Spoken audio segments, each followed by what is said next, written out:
Riven Caldera had always thought that if there was one thing you could rely on in this universe full of lies, half-truths, and marketing slogans, it was that the shield wall surrounding Aegis wouldn't let you down. After all, it had held strong for nearly 3 centuries, even when everything else crumbled into chaos or mutated beyond recognition. But today, as he stood in front of his console, eye twitching like a caffeinated squirt, he couldn't help but think life had slapped him with a cosmic gotcha. I swear, if this thing glitches one more time, I'm going to strangle someone with their own optimism, Riven muttered to himself. He jabbed at the blinking screen, which was currently displaying a series of irregular pulses radiating from the ancient tech that kept them all from getting vaporized by the charmingly inhospitable local fauna. His lab assistant, Jules, wandered in, still munching on a protein bar that looked like it had been rejected by a vending machine. Morning, Riven, or is it afternoon? I've lost track. Does it matter? Time's just a construct, Jules, Riven replied, not taking his eyes off the erratic data. Besides, I think we've got bigger problems than your circadian rhythms. Ooh, fancy words for a fancy problem, Jules said, mouth half full. What's the fuss? Is it finally about to rain on this dust ball? If by rain you mean collapse of our only defense against being turned into alien smoothies, then yeah, it's about to pour, Riven said. He tossed a datapad to Jules, who fumbled it like he'd forgotten what gravity was. Oh, Jules said, scanning the data. This is worse than that time we ran out of coffee, isn't it? Look at the spikes in the energy field, Riven said, leaning over Jules's shoulder. Something's messing with the shield's harmonics. Jules raised an eyebrow, which was a neat trick given he had just one. You think it's those alien nasties outside? Either that, or someone decided now was a great time to play God with our tech, Riven said. And considering the last time humans played God, we got pineapple on pizza, I'd rather not risk it. So, what's the plan, boss? Tell the bigwigs and watch them panic like they found out their favorite holo show got canceled. That's part of it, Riven said, a hint of a grin tugging at his lips. But let's face it, they'd rather stick their heads in the sand and wait for it to blow over. Typical bureaucrats always betting on ignorance over action. Just then a klaxon blared, signaling the arrival of a new piece of misery, because really, why not? That can't be good, Riven said, rushing over to his main console as Jules followed. The screen displayed a new alert. An outbreak of something viral, something alien, had just been detected in one of the outer sectors, because of course it had. Nothing screamed good morning quite like an alien virus trying to turn your insides into outsides. Well, would you look at that, Jules said, staring at the screen like it owed him money. And here I thought today was going to be boring.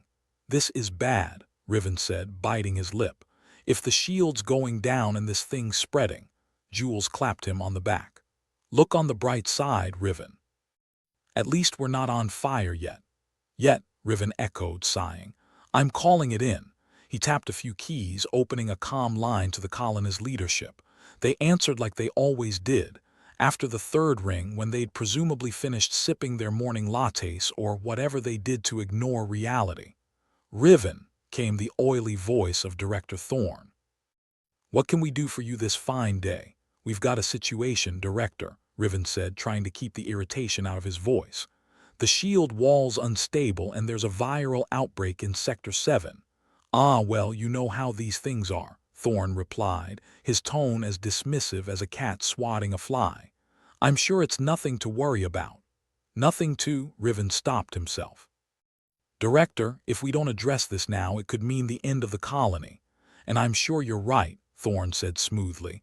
But don't you think you're overreacting just a tad? Riven could feel his blood pressure rising. With all due respect, sir, not overreacting is what got us into this mess in the first place. I'll look into it, Thorne said, his words as empty as a politician's promise. You just keep doing what you're doing, Riven.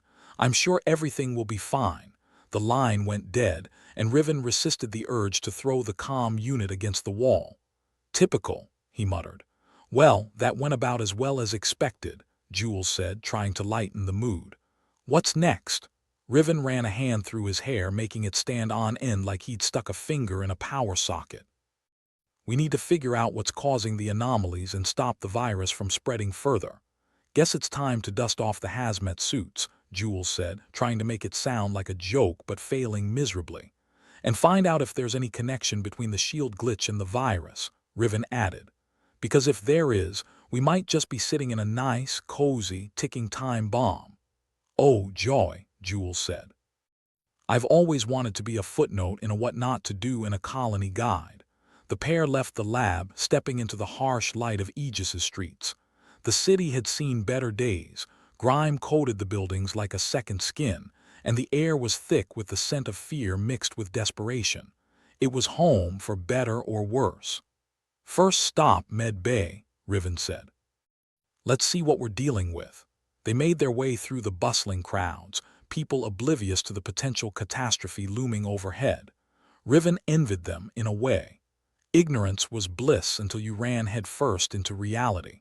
The Med Bay was as chaotic as ever, with overworked staff buzzing around like bees on caffeine. They found Dr. Lyra, who looked like she hadn't slept in days. Or she discovered a new type of insomnia that was somehow more effective. Riven, Lyra said, rubbing her temples. Please tell me you're here with good news. Afraid not, Riven replied. We've got a new virus on our hands and the shield wall's playing a dangerous game of how low can you go. Fantastic, Lyra said, sarcasm dripping from her words.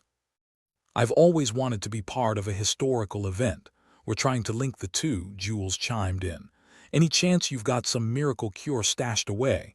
Lyra snorted, a sound that was almost a laugh but not quite. I've got aspirin and duct tape. Take your pick. Mind if we take a look at your data? Riven asked. Be my guest, Lyra said, gesturing to her console. Just don't expect a happy ending. Riven accessed the files, his mind working overtime as he pieced together the puzzle. The data was a tangled web of numbers and symbols, a tapestry of doom scrawled out in binary. It's spreading fast, Lyra said, watching him work. If we don't get a handle on it soon, it'll overwhelm us. What about quarantine measures? Jules asked. Looks like we're going to need more than just a stay-at-home order this time. We're working on it, Lyra said. But without more information, we're shooting in the dark. Riven frowned, his fingers drumming against the console. There's got to be a connection, something we're missing. The timing's too perfect, Jules said, scratching his chin. A glitch and a virus at the same time. That's not coincidence, that's a conspiracy waiting to be uncovered. Or maybe it's just our luck, Riven said. Because you know the universe loves a good joke, Jules shrugged. Well, if this is the punchline, it's not very funny. Riven stepped back from the console, his mind racing with possibilities. We need to get back to the lab and run more diagnostics. Maybe there's something in the shield's code that can give us a clue. I'll hold down the fort here, Lyra said, though she looked like she'd rather be anywhere else. Let's just hope we can fix this before everything goes belly up, Riven said, casting one last glance at the data. And if not, Jules added, at least we'll have front row seats to the end of the world. As they left the Med Bay, Riven couldn't shake the feeling that they were racing against a clock with no hands, and the stakes were higher than they'd ever been. Aegis was their home, their sanctuary, and if they couldn't save it, they'd lose everything. The air outside was thick with tension, the kind that made people look over their shoulders and whisper in hushed tones. But Riven had no time for fear. He had a job to do, and damn it, he was going to do it. Back to the lab, Riven said, determination hardening his voice. Before this place goes from bad to worse. Jules nodded, a grim smile playing on his lips. Let's hope we're not too late, eh? Riven didn't reply. He didn't trust himself to. The weight of the world, or at least their little slice of it, rested on his shoulders, and the only thing he could do was keep moving forward, one uncertain step at a time. Riven's boots thudded against the metal grating of Aegis's alleys, each step echoing his growing frustration. Jules kept pace, still munching on his seemingly endless supply of protein bars.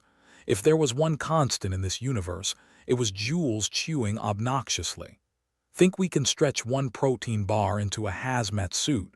Jules asked, spitting crumbs everywhere. Clever as ever, Jules, Riven grunted. But I'd rather not smell like a processed chicken substitute while dealing with a viral outbreak. Your loss, Jules said with a shrug.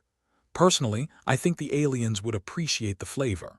Riven smirked, shaking his head as they approached the lab. Just outside was Voss Lyran, leaning against the wall like he had all the time in the world, which, given the situation, was probably a luxury they couldn't afford. Voss was the colony's defense strategist, which meant he was supposed to stop things like shield failures and viral outbreaks, or at least come up with a good apology when they happened. He had the kind of face that looked like it was permanently set to mildly amused, like he'd heard every joke in the book and was still waiting for the punchline. Riven, Voss drawled as they approached.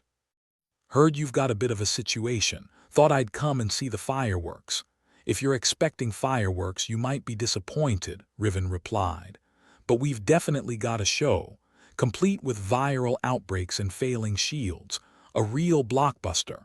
Good thing I'm a fan of thrillers, Voss said, pushing off the wall.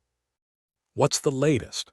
Riven filled him in on the virus, the glitches, and the general chaos threatening to turn Aegis into the universe's worst vacation spot. Voss listened, nodding occasionally. Sounds like someone threw chaos into a blender and hit puree. Nice imagery, Jules said. But unless you've got a way to fix this, we're all gonna end up as that puree. Voss gave him a lazy grin. Don't sell me short, Jules. I might just have a lead. They entered the lab, consoles blinking and whirring with the urgency that came from impending doom.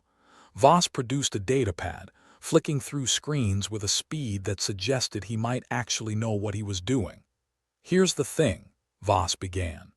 There's been chatter about an asteroid impacting near our perimeter. We might just be looking at a case of rock meets colony. Riven frowned. You're saying the virus came from an asteroid. That's the theory, Voss confirmed. And if it sounds like a bad sci-fi plot, well, welcome to our lives, Jules chuckled. So we're basically living in a B-movie, pretty much, Voss said with a shrug. But worse effects and no commercial breaks. Riven leaned over, studying the data. So the virus hitchhikes on a rock and starts throwing a party in Aegis. How delightful. Here's the kicker, Voss continued. The virus is mutating fast. Mutating? Riven echoed. As in, it's evolving inside humans. That's the gist of it, Voss confirmed. The virus is changing, adapting. Which means our problems just went from bad to we're screwed if we don't act fast. Riven swore under his breath, rubbing his temples. The headache pounding away at his skull was doing its best to win most persistent at the awards of his life. And with the shield failing, it's like we're rolling out the welcome mat. Exactly, Voss said. We're looking at a full-scale disaster if we don't find a way to stabilize the shield and contain the virus. Jules, still munching, piped up. So, what's the plan? We can't exactly throw a tarp over the shield wall and call it a day. First, Riven said, we need to isolate the source of the glitches. Then we figure out how to slow down the virus at least long enough for Doc Lyra to work her magic. Voss nodded, a rare flicker of seriousness in his eyes. I'll coordinate with the tech teams, see if we can pinpoint the glitches. And Jules and I will keep poking at the virus, Riven added. Maybe something will make itself known before we all end up as lab specimens. Oh, the things I do for science, Jules said, mock sighing. They spent hours in the lab, poring over data like it held the secrets of the universe. As it turned out, the universe was a prickly mistress, and she wasn't giving up her secrets easily. Voss relayed updates from the tech teams who were working overtime to stabilize the shield wall. Apparently, it wasn't a simple case of turning it off and on again, much to everyone's disappointment. Good news, bad news, Voss said, entering the lab with the air of someone delivering a punchline to a terrible joke. Good news, we found the source of the glitch. Bad news, it's spreading through the system faster than a rumor at a family reunion. Fantastic, Riven muttered, his eyes dry from staring at screens for too long. So what's the fix? Working on it, Voss said. But unless someone invents a magic wand in the next IOR, we might have to get creative. Define creative, Jules said, raising an eyebrow. Manual override, Voss replied. We might need to stabilize the shield directly from the control tower. Let me guess, Riven said. The control tower that's as accessible as a locked diary. Exactly, Voss confirmed. But if we don't do something soon, we'll be rolling out the red carpet for every nasty creature in the sector. Riven nodded, mind racing. Okay, Jules, keep working on the virus. Voss and I will head to the control tower. Sure thing, Jules said. And if this is our last farewell, gentlemen, it's been a pleasure complaining about life with you. As Riven and Voss made their way to the control tower, the atmosphere in Aegis was as tense as a wire about to snap. The colonists were catching wind of the situation, their faces a mix of worry and resignation. Riven couldn't blame them. Living on the edge of disaster was part and parcel of life here, but this was pushing it. They reached the tower, a relic from a bygone era when cutting edge meant something other than inevitable obsolescence. Inside, the air was thick with dust and desperation. Consoles hummed quietly, like they were doing their best not to wake the dead. So, Voss said, cracking his knuckles. Where do we start? Riven pointed to a console that looked slightly less ancient than the rest. That's our best bet. If we can access the manual override, we might have a shot at stabilizing the shield. Here's hoping we don't blow something up in the process, Voss said, half serious.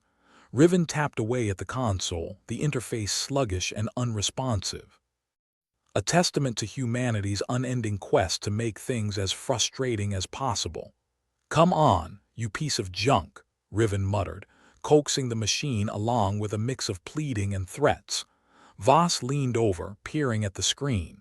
You ever wonder if these things are sentient? Like they know when you're desperate and decide to make you work for it. If it is, it's got a sick sense of humor, Riven said, finally accessing the override function. All right, time to see if we can work some magic. With careful adjustments, Riven and Voss set about stabilizing the shield. It was like trying to juggle a dozen eggs while walking a tightrope over a pit of spikes and on fire for good measure.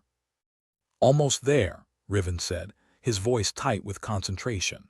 Voss's fingers danced over the controls, his usual laid-back demeanor replaced by focus. Just a little more and we might actually pull this off. The console beeped, a sound so sweet it could have been music. The shield's energy levels began to stabilize, the fluctuations evening out like a heartbeat returning to normal after a panic attack. We did it, Riven said, hardly daring to believe it. Voss grinned, a rare, genuine smile breaking through his facade. Well, color me impressed, and here I thought we'd end up as the galaxy's next cautionary tale. Riven allowed himself a moment of relief before reality set back in. Now we just need to tackle the virus. Voss nodded. One victory at a time, right? They made their way back to the lab, where Jules was still engrossed in his work. The sight of the shield's stability displayed on the screen seemed to lift a weight off his shoulders. Nice work, Jules said, looking up. I was almost starting to believe we'd need to start building an ark. Let's not jinx it, Riven replied. Any progress on the virus? Jules sighed, running a hand through his hair. It's a slippery one, that's for sure, but I think I've found a way to slow it down. Slowing it down is better than nothing, Riven said. What's the plan? Targeting its proteins, Jules explained. If we can disrupt its replication process, we might just give Lyra the time she needs to develop a treatment. Riven nodded, hope flickering like a candle in the dark. Then let's do it. Voss, can you coordinate with Medbay? On it, Voss said, already turning to leave. And Riven, Jules, good job not getting us all killed. High praise indeed, Jules said, tossing another protein bar wrapper into the bin. As Voss left, Riven and Jules set to work implementing the plan. It was more than a race against time. It felt like a race against reality itself. And yet, for the first time in what felt like forever, there was a spark of hope amidst the chaos. They worked in tandem, the lab filled with the quiet hum of equipment and the clatter of keys. The world outside might have been teetering on the brink, but in here, Riven felt a sense of purpose, of drive. "It's working," Jules said, breaking the silence. "We're actually slowing it down." Riven allowed himself a small smile. It wasn't a full victory, but it was a step in the right direction. A step away from the brink, away from the madness threatening to consume them all. "Keep it up," Riven said, turning back to his console.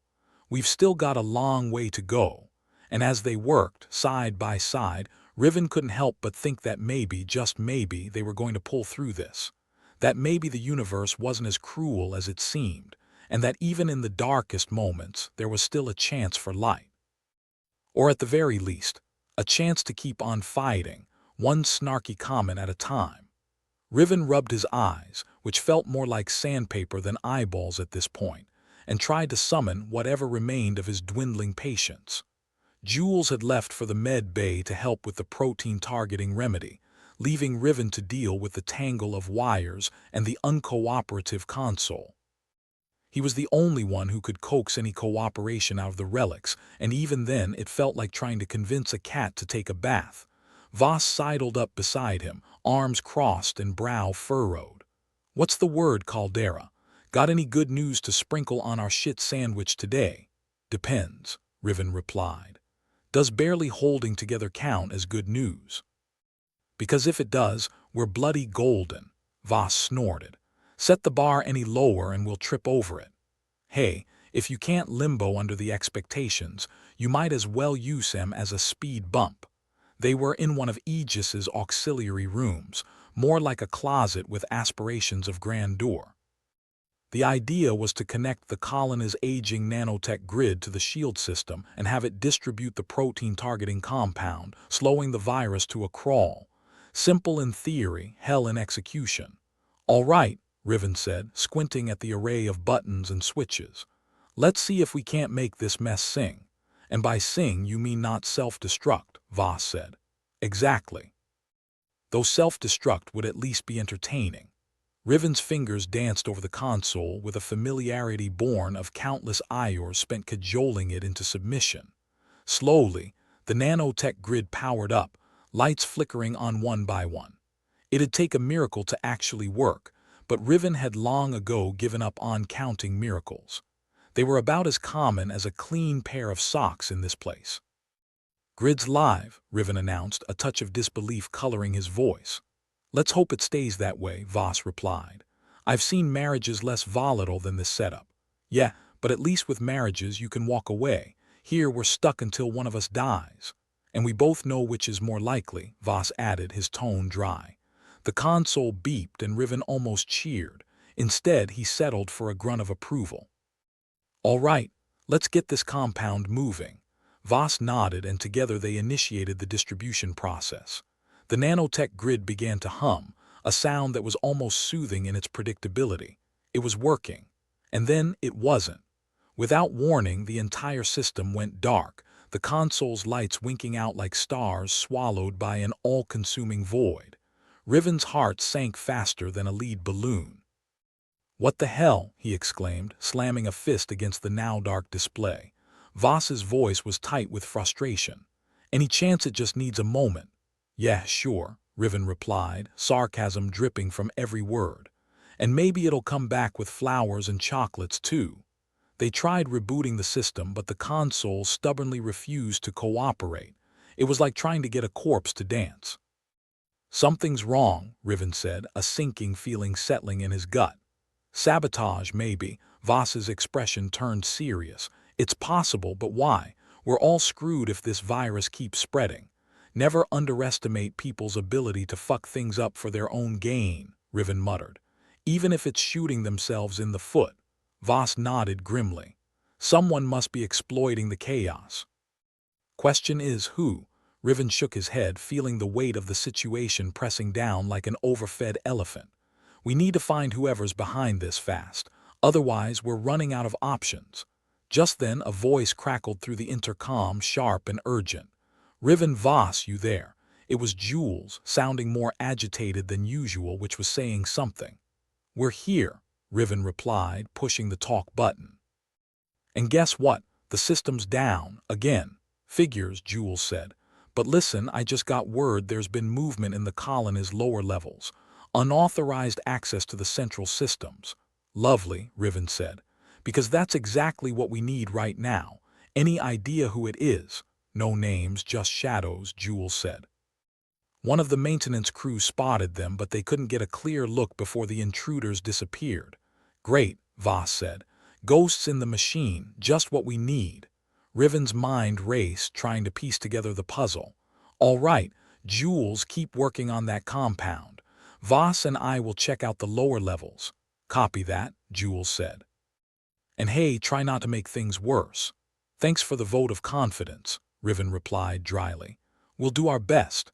They made their way through the winding corridors of Aegis, the metal grating underfoot clanking with each step. The air grew cooler as they descended, the dim lighting casting long shadows that danced along the walls. You ever get the feeling we're not cut out for this hero crap?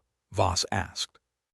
Riven chuckled humorlessly. Every damn day, but here we are playing the part anyway. Life's funny that way, Voss said, and by funny, I mean a relentless asshole. As they reached the lower levels, the atmosphere shifted, a sense of foreboding settling over them like a heavy cloak.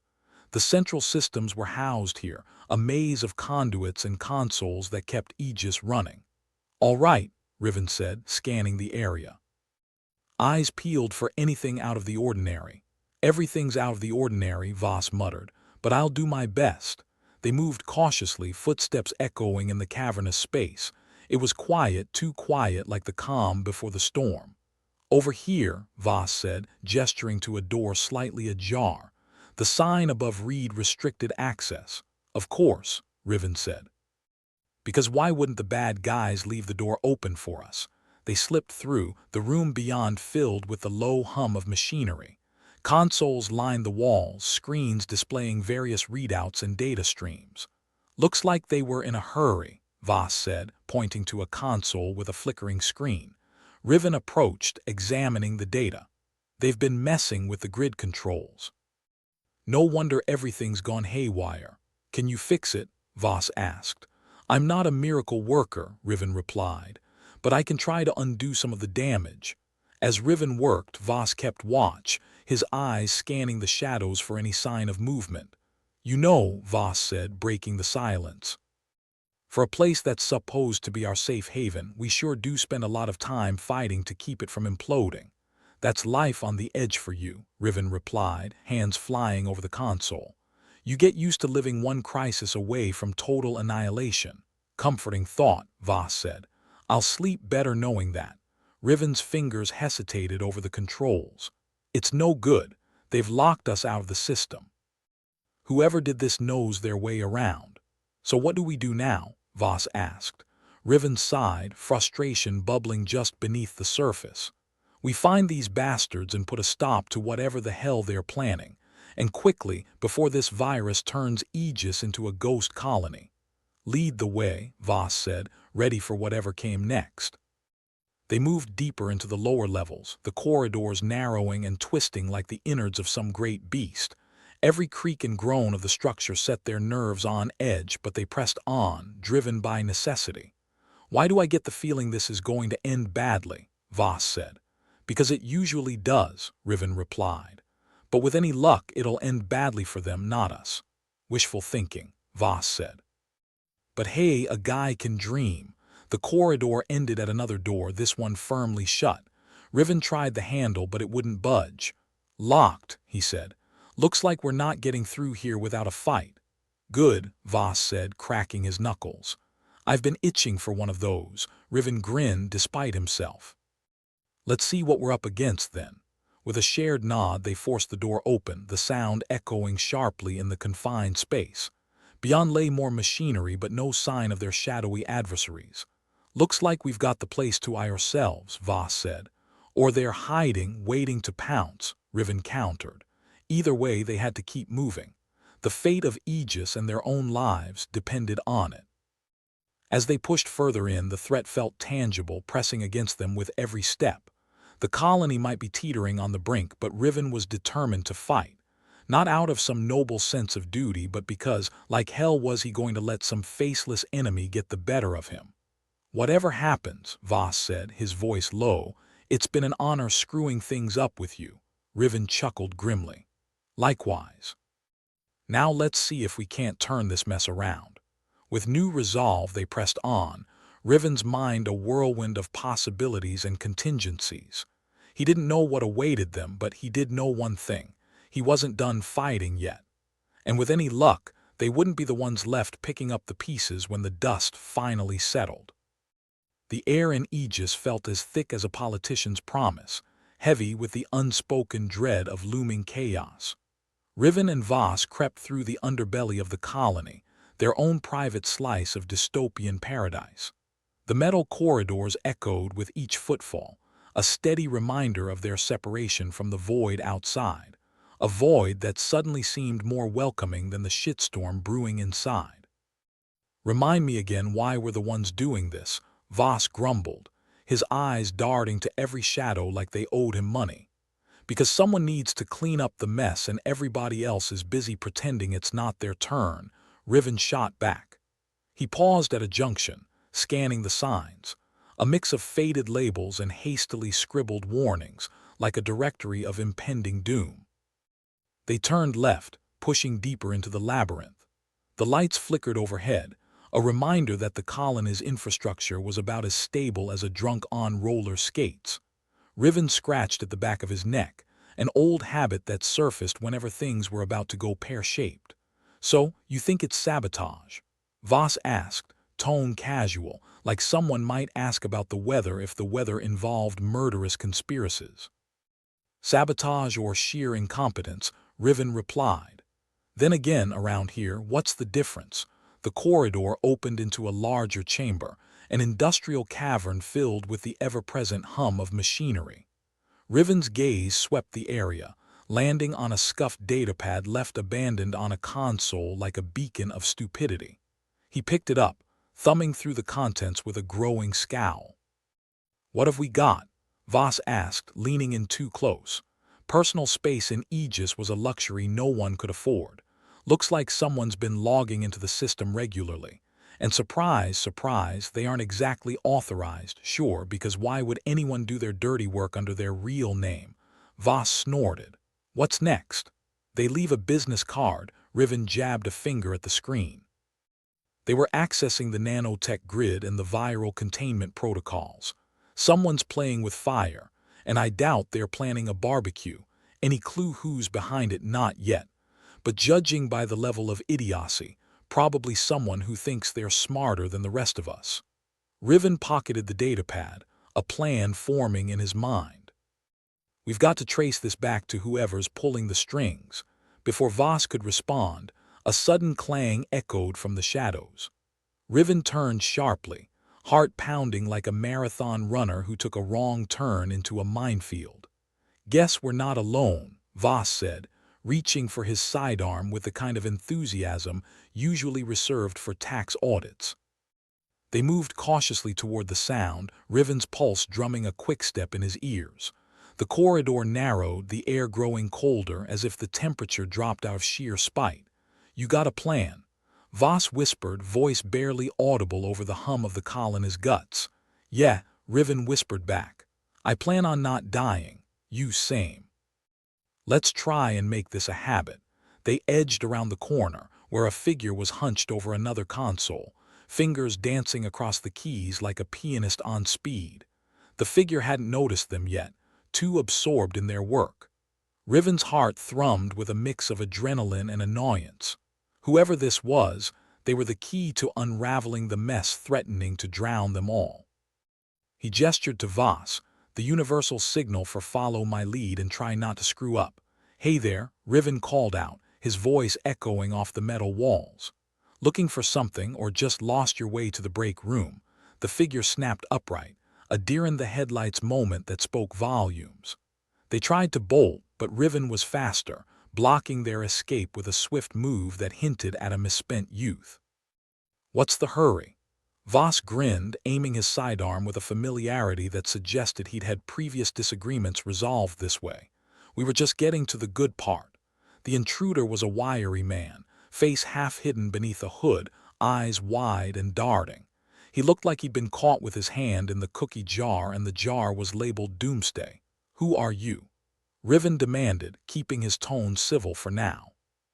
The man hesitated, then seemed to deflate, the fight leaving him like air from a punctured balloon. "Name's Tarek," he muttered, voice as slippery as a politician's handshake. "Well, Tarek," Riven said, crossing his arms. "Mind telling us why you're mucking about in our systems?" Tarek's eyes flitted to the console, then back to Riven. I was just checking something. Making sure everything was in order, right?" Voss drawled, lowering his weapon but keeping it ready. "Because that's what everyone does in the middle of a crisis. Besides, you've got the look of someone who's got more than a checklist up their sleeve." Tarek swallowed hard, sweat beading on his forehead. "Look, I didn't have a choice. They're holding my family. They said if I didn't cooperate, they being who?" Riven pressed, his patience wearing thinner by the second. "I don't know," Tarek admitted, desperation seeping into his voice. "They never showed their faces.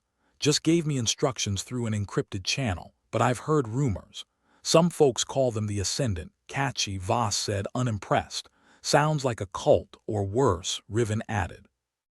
"A bunch of opportunists trying to weaponize the virus while we're too busy putting out fires to notice." Tarek nodded, anguish carving lines into his face. "I didn't want to do it, but what choice did I have?" Riven exchanged a look with Voss, a silent conversation laced with cynicism and shared understanding. Whatever Tarek's role, he was a pawn in a much bigger game, a game with stakes higher than any of them could afford. "It's your lucky day," Voss said, holstering his weapon with a practiced ease. "We're in a forgiving mood. Help us stop these bastards and maybe, just maybe, we can get your family back." Tarek's relief was palpable, though still tinged with uncertainty. "I'll do whatever I can." "Just promise you'll help them." Riven nodded, a hint of steel in his eyes. "We'll do our best. But first we need more info. Who else is involved? How high does this go?" Tarek hesitated, searching for the right words. "I don't know all the details, but I've overheard things, plans to compromise the shield wall to spread the virus beyond Aegis. They want it to look like an accident so they can waltz in and save the day." "Typical," Riven said, disgust curling his lip. "Because nothing says hero like starting the fire before putting it out. Or maybe they're just hoping to cash in on the chaos," Voss added. "There's always someone looking to profit from misery." Riven rubbed his temples, the familiar weight of impending disaster settling in. "All right, Tarek. You're coming with us. We need to stop this, and we're going to need all hands on deck." Tarek nodded, the fear still there but tempered by a new determination. "Whatever it takes." Riven turned to Voss. "We've got to alert the others, get the defense forces on high alert. But we can't trust everyone. Who knows how deep this runs?" Voss nodded grimly. "I'll handle it." "Let's hope not everyone's been bought or blackmailed." They retraced their steps through the labyrinthine corridors, Tarek in tow. The colony seemed to close in around them, a claustrophobic reminder of the stakes. The shield wall, the virus, the whispers of betrayal, it was all spiraling out of control, and time was running out. Back on the main level, Voss split off to rally the defense forces, leaving Riven and Tarek to confront the stark reality of their situation. Riven's mind raced with possibilities, each more dire than the last. The Ascendant, the sabotage, the threat of annihilation. It was a perfect storm of disaster, and they were right in the eye of it. But as they moved through the colony, Riven felt a sliver of resolve take root. They might be outnumbered, outgunned, and out of time, but they still had one ace up their sleeve, the sheer audacity of refusing to give up. "Whatever happens," Riven said, his voice low but steady, "we're not going down without a fight." Tarek nodded, a flicker of hope in his eyes. "I'll do whatever it takes. Just let's stop them." Riven forced a grin, though it lacked any real humor. "That's the spirit. Now let's get to work." As they moved toward the command center, Riven couldn't shake the feeling that they were on the brink of something monumental. The colony, the virus, the whispers of an unseen enemy, all tangled together in a knot of intrigue and danger. But no matter what lay ahead, Riven knew one thing for certain. They were in too deep to turn back now. Voss met them at the entrance, his expression grim but determined. Defense forces are on high alert, but we've got a problem. Communications have been compromised. We're cut off from the outside. Lovely, Riven said, sarcasm dripping from every syllable. Because things weren't already complicated enough. Voss shrugged, a weary acceptance in his eyes. Just another day in paradise, right? Riven chuckled, a dry, mirthless sound. Let's show these ascendant assholes what happens when you push us too far. Together, they entered the command center, ready to confront whatever lay ahead. The fate of Aegis hung in the balance, and they were determined to tip the scales in their favor, or die trying. The command center of Aegis Colony was a place designed for control, coordination, and a semblance of order. Today, it looked more like the aftermath of a particularly wild orgy between a tornado, a computer virus, and a swarm of particularly pissed-off bees. Console screens flickered with error messages, and a constant cascade of digital gibberish scrolled past, mocking their best efforts at maintaining any semblance of stability. Riven stood in the center, trying to ignore the growing urge to rip out his own hair. "So, where do we start?" Voss asked, surveying the chaos with a resigned look that spoke of too many battles fought and too few victories won. Riven sighed, his shoulders sagging under the weight of the world, or at least this little metal chunk of it floating in space. "We start by figuring out which part of this disaster is going to kill us first and work our way down the list." "Sounds like my kind of plan," Voss replied, sarcasm sharpening his tone like a well-honed blade. Who knew impending doom could be so damn methodical? Tarek, their reluctant accomplice turned informant, hovered nearby, looking as if he'd rather be anywhere else in the universe. Preferably somewhere with a lot less imminent death and a lot more tropical drinks. "I can try to help with the grid," he volunteered, though his voice quivered like a leaf in a hurricane. "Please do," Riven said, gesturing toward the mess of wires and circuits. "And if you could, try not to blow us all to hell." Tarek nodded, his face set in grim determination. "I'll do my best." Voss rubbed his temples, trying to alleviate the pounding headache that had set up shop behind his eyes. "While he does that, we need to figure out how to get communications back online. We're blind and deaf here, and that's not exactly a good look for a colony on the brink." "Right," Riven agreed, his mind racing with possibilities, most of them bad. "And let's not forget the shield wall. If that fails, we'll have more than viruses and traitors to worry about. There's a whole world of ugly out there just waiting to come say hi." Voss nodded, his expression darkening at the thought. "Yeah, between the Razorbeaks and the Skitterfangs, that's a housewarming party I'd rather skip." They worked with the kind of grim focus that came from knowing the alternative was a swift and unpleasant end. The shields were holding, barely. Communicating with the outside world was a distant dream, but they had to try. "Hey, Riven," Voss said, his voice breaking the tense silence. "What's the worst that could happen, right?" Riven snorted, a humorless chuckle. "Oh, nothing much. Just complete systemic failure, a few dozen casualties, and an outbreak that turns us all into goo." "You know, the usual Tuesday. Glad to see you're keeping things in perspective." Tarek interrupted their banter, waving them over with a frantic gesture. "I think I've got something." They crowded around him as he pointed to the console, a line of data highlighted and pulsing. "Look," he said, excitement creeping into his tone. "It's a backdoor into the nanotech grid. I can reroute the flow, slow down the mutation." "It's risky, but it might buy us some time." "Risky," Voss repeated, rolling the word around as if testing its flavor. "My favorite kind of plan." Riven nodded, the tiniest ember of hope flickering to life. "Do it. We need all the time we can get." Tarek set to work, his fingers flying over the keys with a speed that suggested desperation could be one hell of a motivator. The console beeped and chirped, the system begrudgingly coming to heel, or at least pretending to. "I think," Tarek began, but the rest of his sentence was drowned out by a klaxon blaring, red lights flashing as if the colony had suddenly decided to host a nightclub. "What now?" Riven shouted over the din, exasperation threading through his words like a frayed wire. Voss checked a nearby screen, his face going pale. "We've got incoming. Something's breached the outer perimeter. Looks like our friendly neighborhood murder beasts are here for a visit." "Fantastic," Riven said, throwing his hands up. "Just what we needed. When it rains, it pours acid, doesn't it?" They scrambled to the defensive systems, praying their cobbled-together tech would hold against the onslaught. The shield wall, that ancient, creaking relic, shimmered as it strained against the pressure. On the other side, the shadowy forms of the local fauna moved with deadly grace, testing their defenses like a burglar casing a particularly juicy target.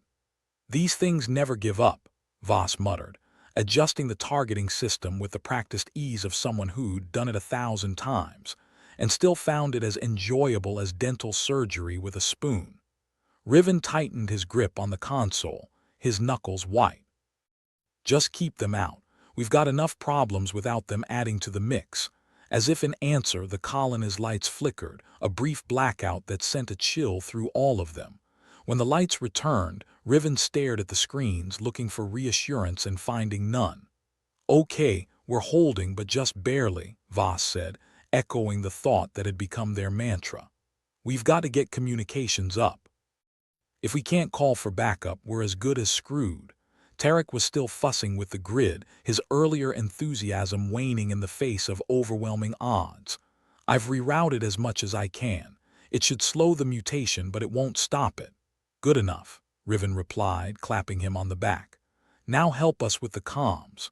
They worked shoulder to shoulder, sweat pouring down their faces despite the chill in the air. Every beep of the console, every flicker of the lights felt like an accusation, a reminder of just how close they were to losing everything. "Riven," Voss said, his voice strained but steady. "If we don't make it out of this, there's something I want you to know." Riven glanced over, an eyebrow quirking in surprise. "You're not about to confess your undying love for me, are you?" "Because now's really not the time." Voss laughed, a sharp, barking sound. "Nah, nothing like that, just it's been an honor fighting alongside you, even if it's been one long, losing battle." Riven's expression softened, a rare moment of sincerity cutting through the tension. "Likewise, Voss." "Now let's talk, more saving our asses," Tarek interrupted, his hand shooting up in a motion that reminded Riven absurdly of school days and raising hands before speaking. "Guys, I think I've got it. Comms might be back online. I just need to reroute some power." "Do it," Riven commanded, feeling a flicker of hope light up the darkness. "And hurry. We might actually get out of this yet." The seconds ticked by, each one a lifetime as Tarek worked his magic. The colony's systems groaned under the strain, but slowly, the communications panel began to light up, one glorious green light after another. "We've got it," Tarek exclaimed, triumph in his voice. "We're back online." Riven and Voss exchanged a look that spoke volumes, a mixture of disbelief, relief, and the grudging acceptance that maybe, just maybe, they'd pulled off the impossible. "Get a message out," Voss urged, his fingers flying over the console. "Tell them we're under attack, need immediate backup. We can't hold out much longer on our own." Riven nodded, his focus intense as he patched into the external comms array. The transmission was shaky, the signal flickering like a candle in a storm, but it was something. "This is Riven Caldera of Aegis Colony," he said, his voice carrying the weight of the world. "We're under attack, requesting immediate assistance." "Repeat, we're under attack." The message went out, a beacon of desperation flung into the void.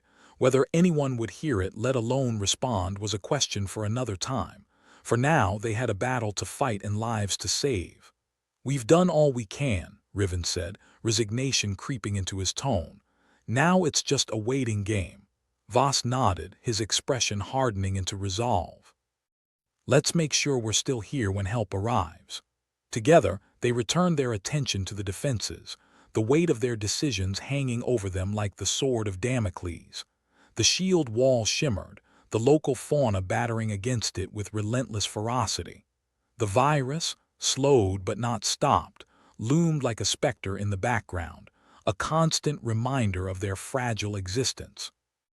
The colony was a tinderbox, one spark away from disaster. But as long as they could draw breath, Riven and Voss were determined to fight. Because in the darkest hour, it wasn't the technology, the weapons, or even the walls that would save them. It was grit, stubbornness, and the unyielding refusal to go quietly into that good night. "Here they come again," Voss muttered, as another wave of creatures tested the shield wall. "What's the count now?" "More than enough to ruin our day," Riven replied, resetting the targeting system. "But we've faced worse." Voss grinned, a fierce, defiant expression that turned his face into a battle-scarred mask. "Damn right. Let's remind them why humans are more trouble than we're worth." As the battle raged around them, Riven felt the familiar surge of adrenaline, the clarity that came in moments of life and death. This was what they were born for, not the endless repairs, the constant struggles, or the looming threat of annihilation, but the fight, the simple primal act of survival. And so they fought with everything they had and then some, because in the end it was all they knew and all they could do. Riven Caldera stood amidst the swirling chaos of the Aegis Colony Command Center, the weight of the universe pressing down on his shoulders like an unpaid bar tab. The klaxons had finally quieted, though the eerie calm that settled over the room was far from comforting. If anything, it was the kind of silence that made you wonder if the cosmos was simply biding its time to deliver another cosmic gut punch. "Did I ever mention how much I love surprises?" Riven muttered, his fingers flying over the console like a pianist who just realized the sheet music was on fire. He was trying to dig through the labyrinth of code to find something, anything, that might give them an edge. "You and surprises have a very toxic relationship," Voss replied dryly, leaning against a nearby console with the air of a man who'd seen the entire galaxy's worth of screw-ups and was still unimpressed. "Ever thought of counseling?" Before Riven could retort, a notification pinged on his screen, a tiny beacon of hope in their sea of misery. "Well, I'll be damned," he murmured, a slow grin spreading across his face. "We've got something here." Voss raised an eyebrow, his interest piqued.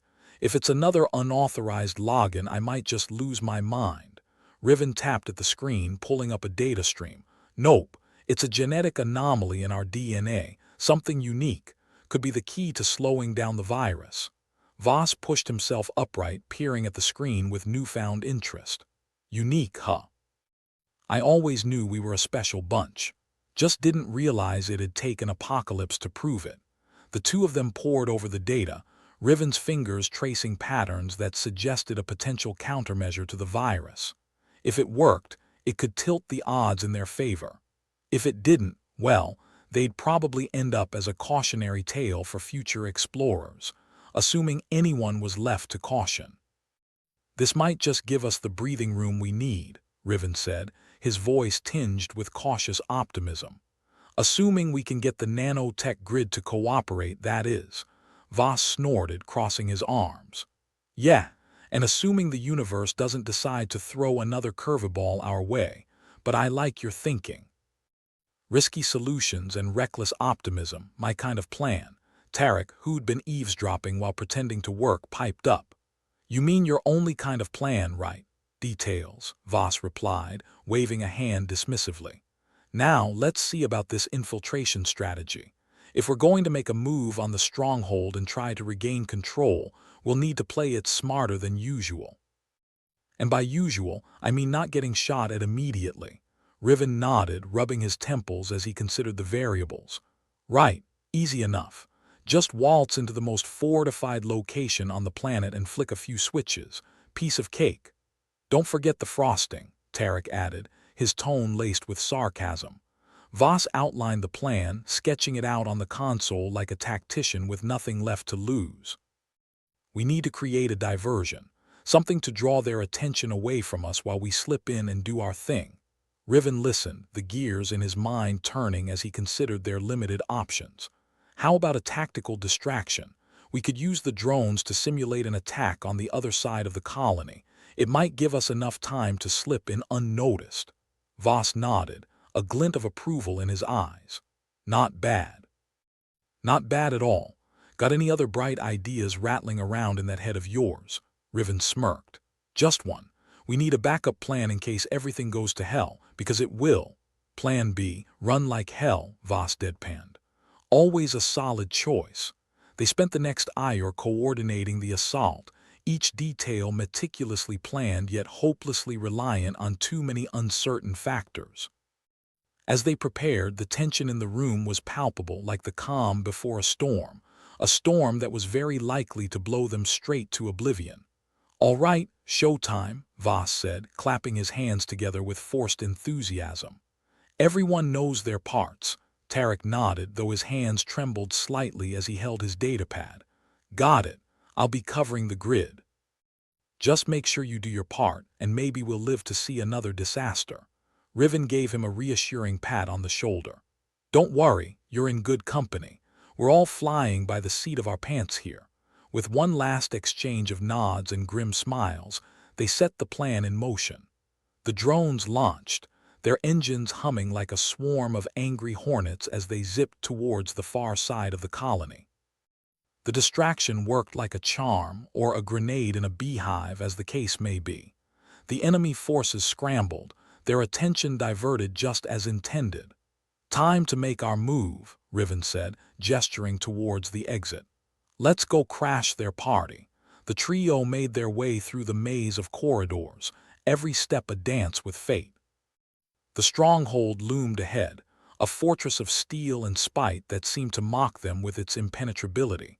Or maybe that was just Riven's imagination running wild again. Voss led the way, his demeanor as unflappable as ever. "Keep close and don't trip any alarms unless you want to be the main course at today's feast." They entered through a maintenance shaft, the air thick with dust and the kind of industrial stench that clung to your lungs like an unwanted guest. Riven moved with quiet efficiency, his every sense attuned to the possibility of discovery. "Feels like home," Tarek muttered, trying to suppress a cough. "If your home is a rusty death trap." Voss shot him a look. "Remember, positivity is contagious, or maybe that's the virus. Either way, keep it down." They reached the control room, a command center so sleek and advanced it made the rest of Aegis look like a relic from the Stone Age. Riven immediately set to work, fingers flying over the console as he linked the nanotech grid to the genetic anomaly they'd discovered. Come on," he whispered, his heart pounding as he watched the system begrudgingly comply. "Just work for once in your miserable existence." Meanwhile, Voss and Tarek kept watch, their eyes scanning the corridors for signs of trouble. It wasn't long before their fears were realized. A patrol spotted them, raising the alarm with a shout that echoed like a death knell. "Time to go," Voss shouted, pulling a gun from his belt and firing a few shots down the corridor. "Riven, hurry up." Riven cursed under his breath, fingers a blur as he finalized the connection. Almost there, just a few more seconds, the console beeped, a triumphant sound in the midst of chaos. "Got it," Riven yelled, grabbing his gear and sprinting for the exit. Their retreat was a frantic blur, a mad dash through hostile territory with the enemy hot on their heels. Riven, Voss, and Tarek fought tooth and nail to escape, the sound of gunfire and shouted orders ringing in their ears. But not everyone made it unscathed. As they neared the exit, Tarek stumbled, a look of horror on his face as he clutched his side, blood seeping through his fingers like a red tide. No," Riven muttered, grabbing Tarek and dragging him forward with grim determination. "We're not leaving you behind." Tarek's face was pale, his breath coming in ragged gasps. "Just go save yourselves," he rasped, trying to push them away. "Shut up," Voss snapped, hefting Tarek's other arm over his shoulder. "We're all getting out of here, or none of us are." They stumbled out into the open air, the sun a harsh glare that seemed to mock their suffering. The drones had done their part, clearing a path that was rapidly closing with enemy reinforcements. "Keep moving," Riven urged, his voice hoarse with effort. "We're almost there." They made it back to the colony, collapsing in a heap of exhaustion and adrenaline. Medics rushed to their aid, tending to Tarek's wound with practiced efficiency. "How bad?" Riven asked, his voice a mixture of concern and guilt. The medic gave him a grim look. He lost a lot of blood, but we'll do what we can. You did good getting him out. Riven nodded, his relief tempered by the knowledge that the fight was far from over. They'd bought themselves time and maybe, just maybe, a chance to turn the tide. But as he looked at Voss, the two of them battered but unbroken, Riven knew they'd need more than luck to win this war. So, Voss said, a wry smile tugging at his lips, what's next on the agenda? More suicide missions, or should we take a coffee break first? Riven chuckled, the sound rough around the edges. Let's save the galaxy first. Coffee can wait.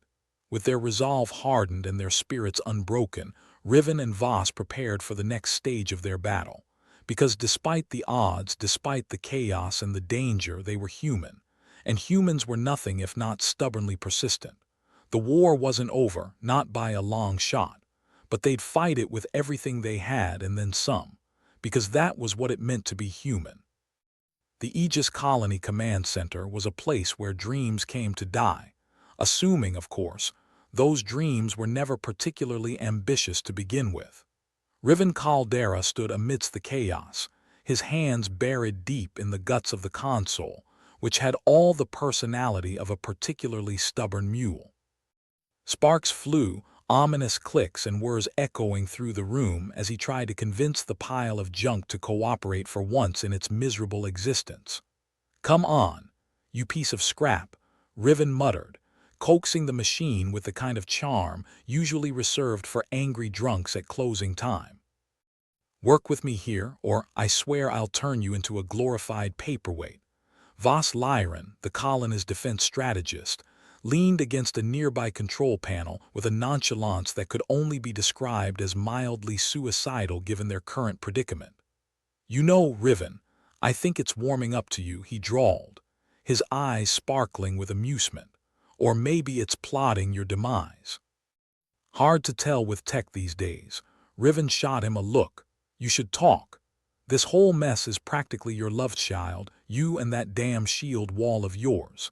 "Hey, the shield wall's held for 3 centuries.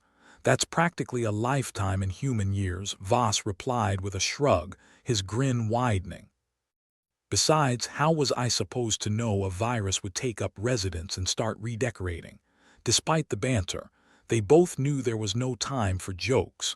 The nanotech grid was their best shot at slowing the virus, utilizing the genetic anomaly they'd stumbled across like a drunkard finds a lost wallet. And if it didn't work, well, at least they'd go out with a bang, or a whimper, whichever came first. "Any luck on the infiltration?" Voss asked, glancing at the screen with a mock seriousness that didn't quite hide the glimmer of impending doom. Riven grunted, wiping sweat from his brow. "Well, we're not dead yet, so call that a win. The anomaly's linked and the nanotech grid should start doing its thing soon. Define soon. Soon as in we better hope the universe has a sense of irony. Great." "I always wanted to be part of a cosmic joke," Voss said with a sarcastic cheerfulness. Before Riven could respond with an equally colorful retort, the door burst open, Tarek stumbling in with all the grace of a one-legged ostrich. "Hey, anyone see a medic with a spare miracle back already, Tarek?" Voss asked, not missing a beat. "You look like you've been dragged through the asteroid field and back. Let's just say my charm didn't work on the guards," Tarek rasped, clutching his side where the medics had patched him up just enough to keep him running. "But good news, I overheard them talking about a power surge. If we time it right, we might be able to overload their systems." Riven perked up, adrenaline spiking. "If we can overload their systems, it might give the grid the final push it needs to wipe the virus clean." "Finally, something positive," Voss remarked. "Though I'm still betting on us screwing this up spectacularly. I'd be offended if that weren't entirely accurate," Riven said, turning back to the console. "Tarek, think you can set off that surge without getting yourself killed, can I?" "No. Will I try anyway?" "You bet your ass," Tarek replied, already heading for the door with a determination that belied his injuries. "Besides, I've got a reputation to uphold. Can't let you guys have all the fun." There was a moment of silence, filled only by the clicks and whirs of the console, as Tarek disappeared down the corridor. Riven spared a glance at Voss, both of them knowing the stakes were higher than ever. "You think we can pull this off?" Voss asked, his voice dropping to a rare note of seriousness. "Honestly, no," Riven admitted, a wry smile tugging at his lips. "But since when has that stopped us?" "True," Voss agreed, clapping him on the shoulder. "Let's go save the day then, or at least die trying." With that less than inspiring yet completely realistic pep talk, they moved into action. The room buzzed with a nervous energy as Riven finished the last adjustments, his heart pounding like a drumbeat at the verge of a very bad idea. "All right," Riven said, his fingers poised over the final command. "Here goes nothing." The room shuddered as the grid engaged, a low hum building into a crescendo that vibrated through their bones. Riven watched the data streams, the nanotech grid flaring to life as it targeted the virus with a vengeance usually reserved for personal vendettas. And just when it seemed like things couldn't possibly get any more chaotic, Tarek's power surge hit like a bolt from the blue.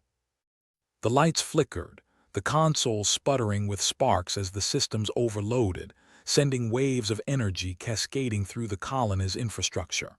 "Holy hell!" Voss shouted over the cacophony, gripping the console for support. "Remind me not to underestimate that crazy bastard again. The feeling's mutual." Riven replied, his voice barely audible above the din. "Now let's hope this works."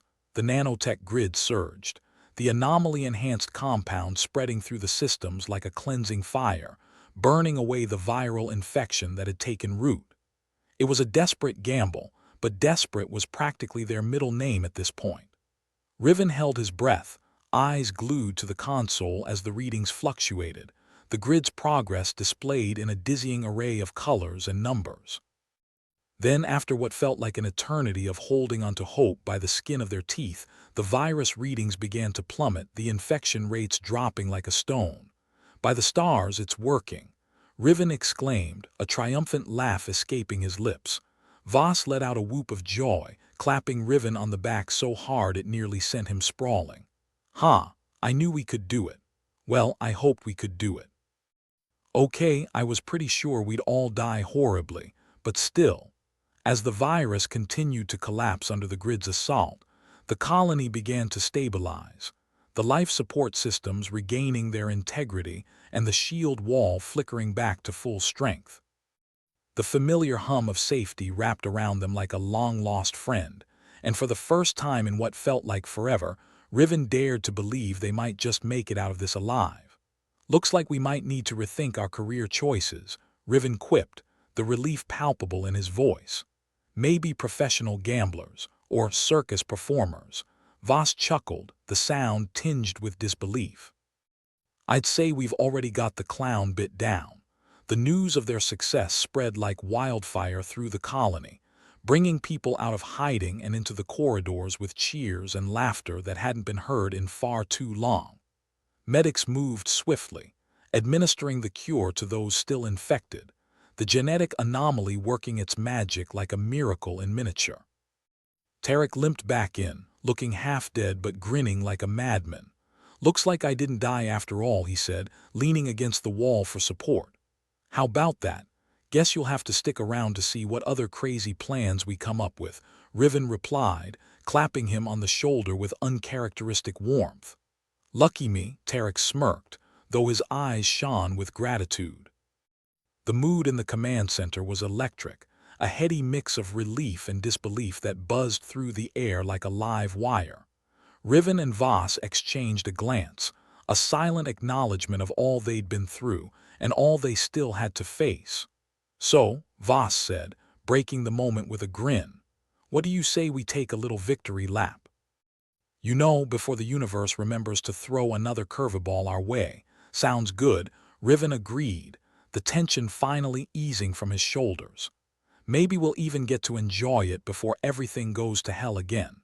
The two of them stepped out into the bustling corridor, greeted by cheers and claps on the back from those they'd saved. It felt good, better than he'd expected, if Riven was honest with himself. "Nice work, Riven," someone shouted, a sentiment echoed by others as they passed. Riven simply nodded, a small smile playing at his lips. He knew the fight wasn't over, not by a long shot. But for now, they'd won a victory, however small, and that was enough. As they made their way through the colony, Riven couldn't help but feel a swell of pride at the sight of people working together, united against the odds. It was messy and chaotic and probably doomed to end in disaster eventually, but for now it was enough. "Hey Voss," he called, catching up to his friend. "Yeah," Voss replied, his attention still focused on the people around them.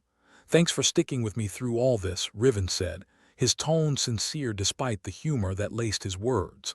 "I know I can be a pain in the ass, please," Voss scoffed, rolling his eyes.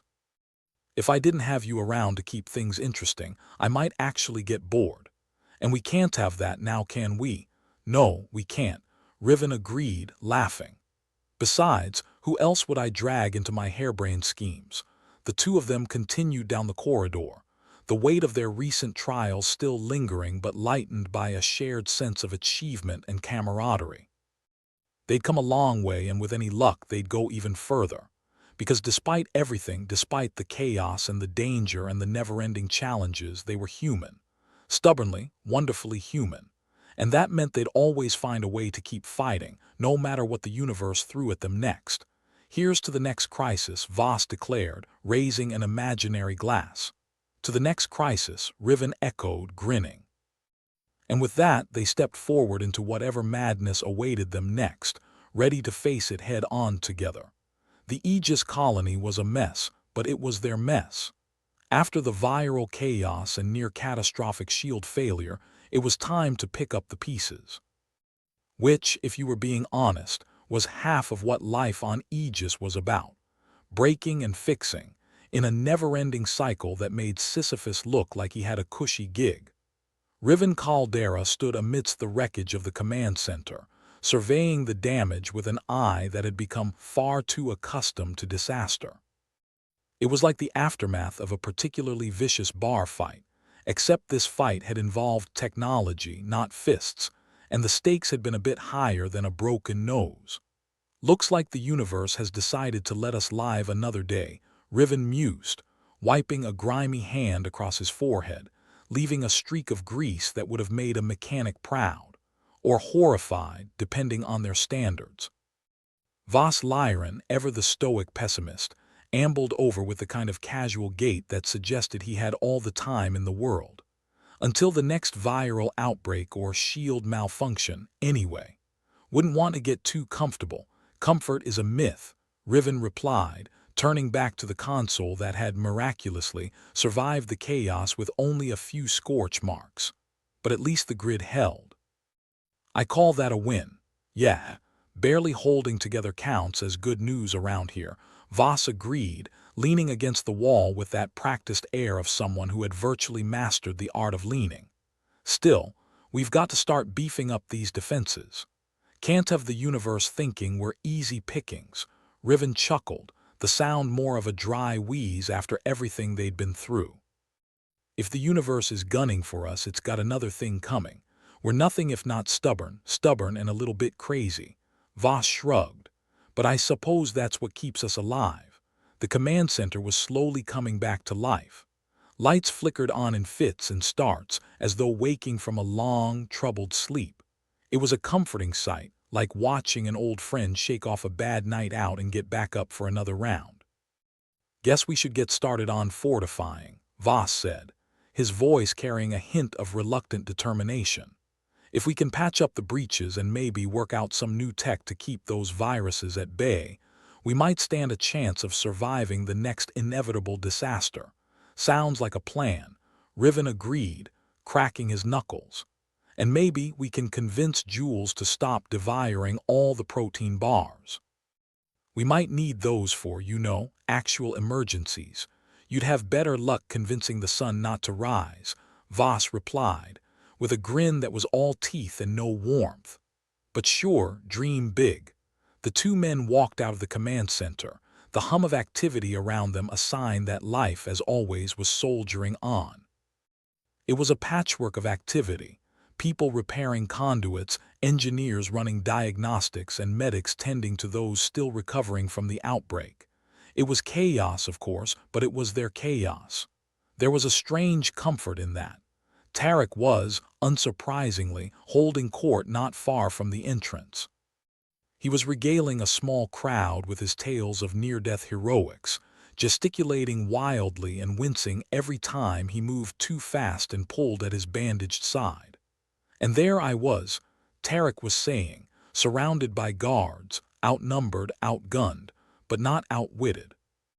You should have seen the looks on their faces when I tripped over your own feet and fell into a power conduit, Voss suggested, his voice cutting through Tarek's embellishments like a knife. Tarek grinned, unperturbed by the interruption. Details, details. The important thing is, we got the job done, yeah. Well, next time try not to do it with a death wish, Riven advised, clapping Tarek on the back with a little more force than necessary. Those of us who prefer staying in one piece would appreciate it. A man's got to have some excitement in his life, Tarek replied, his grin unfaltering. And besides, it worked, didn't it? Riven couldn't argue with that. The virus had been stopped, the colony saved, and for better or worse, Tarek's risky gamble had paid off. It was enough to make you rethink the whole playing it safe approach to life. The group dispersed, everyone returning to their duties with the kind of resigned determination that came from living on the edge of catastrophe.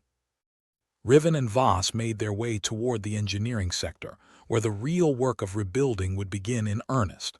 So, what's the plan, fearless leader? Riven asked, slipping into the familiar routine of snark and sarcasm that was their default setting. First, we fix the bloody shield wall, Voss replied, deadpan. Then we pray to whatever gods are listening that it stays fixed. After that, we start looking into integrating some of that anomaly tech into our defenses. If it can slow a virus, maybe it can stop it from getting through in the first place. Sounds ambitious, Riven said, raising an eyebrow. You sure you're up for it? Nope, Voss shot back. But let's do it anyway. Riven laughed, the sound echoing off the metal walls of the corridor. It was a rare sound in a place that was often as grim as it was gritty, but somehow, they always managed to find humor in the darkest of situations. As they reached the engineering bay, Jules emerged with a datapad in one hand and, naturally, a protein bar in the other. He waved at them with the datapad, his mouth too full to speak. Got the logs from the virus outbreak, Jules mumbled around a mouthful of chocolate-flavored nutrition. We'll need to analyze them, see if there's anything we can use to improve our systems. Maybe you should analyze what those bars are doing to your insides first, Riven suggested, wrinkling his nose. I'm surprised you haven't turned into one yet. Jules swallowed with an audible gulp, his expression unrepentant. Hey, they're energy efficient. Just like me. Voss shook his head, a smile tugging at the corner of his mouth. You're something, all right. The trio entered the bay, the space bustling with activity. Engineers were crawling over every available surface, making repairs, patching holes, and generally trying to keep the place from falling apart at the seams. It was organized chaos, and if there was one thing they were good at, it was managing chaos. Anything we can salvage from the mess? Riven asked, eyeing a particularly scorched piece of machinery with suspicion. Plenty, Jules replied, tapping his datapad with a flourish. And if we can't salvage it, we'll build something better. Necessity, mother of invention and all that, or desperation, Voss added.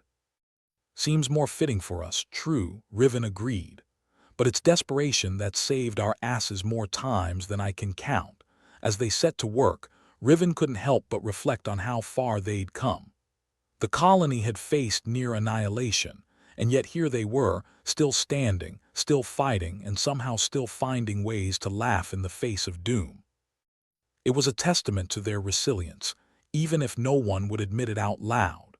The hours passed in a blur of activity, the sounds of welding and machinery creating a symphony of industry that was oddly comforting in its familiarity. There was something satisfying about building, about creating order out of chaos, even if only temporarily. Think we'll ever have a quiet day? Riven asked, breaking the silence as he wiped sweat from his brow with the back of his hand. "Not if we're lucky," Voss replied, tightening a bolt with a decisive twist. "I'd be bored out of my mind." "Let's hope the universe agrees with you," Jules said, his tone only half joking. "Because I don't think it's done with us yet." "Probably not," Riven conceded, stepping back to admire their handiwork. "But we'll be ready for whatever comes next." The work continued, each task a step toward fortifying their home against the next inevitable threat. It was slow going, but with each repaired panel and realigned circuit, they were building something more than just defenses. They were building hope. Hope that they could survive, hope that they could thrive, and hope that no matter how dark the universe got, they could always find a way to shine a little light back at it. As the day drew to a close, the tired, grease-stained trio stepped back from their work, surveying the progress with a sense of pride that was hard-earned and well-deserved. "Not bad for a bunch of ragtag survivors," Voss remarked, crossing his arms over his chest. "We might just pull this off." "Define pull it off," Riven said, a grin playing at his lips. "Because I'm pretty sure we've set the bar somewhere between survive and don't die." "Sounds about right," Jules agreed, taking a contemplative bite of his protein bar. "But hey, we survived today, didn't we?" "We did," Riven said, his voice carrying a note of determination. "And we'll survive tomorrow, too." The three of them stood in silence for a moment, watching as the colony settled into a newfound rhythm of recovery and resilience. It wasn't perfect, and it probably never would be, but it was theirs. Their home, their people, their fight. Voss broke the silence with a sigh, stretching his arms over his head. "Guess this means we're stuck with each other for a while longer, huh? Looks that way," Riven replied, clapping him on the shoulder. "So we'd better make the most of it. Here's to the next crisis," Voss declared, raising an imaginary glass with a wry smile. "To the next crisis," Riven and Jules echoed, and for once they meant it. And so, with the weight of the past behind them and the hope of the future before them, the three of them stepped forward, ready to face whatever madness awaited them next together. Because if there was one thing they'd learned, it was that no matter how bleak things got, they could always rely on each other to find a way through. In the vast, uncaring expanse of the universe, that was all they needed.